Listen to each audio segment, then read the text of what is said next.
Hello peoples, good evening. Natutuwa talaga ako dito sa pusang ito. Pagdating pa lang namin dito sa kinakainan namin, nandyan na siya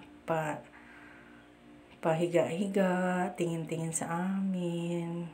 Yun pala balak, may balak humingi ng pagkain. Natutuwa talaga. Mas marami pa ata siyang nakain kaysa akin.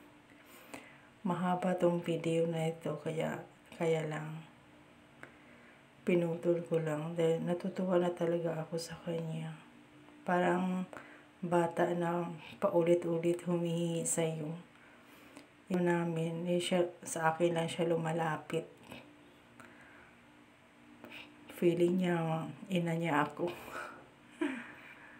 Ay, naku. Kaya pala ang taba niya. Dito pala siya natatambay sa Tona Restaurant. Kaya pala, buti din hindi siya pinapaalis ng mga nagtatrabaho dito.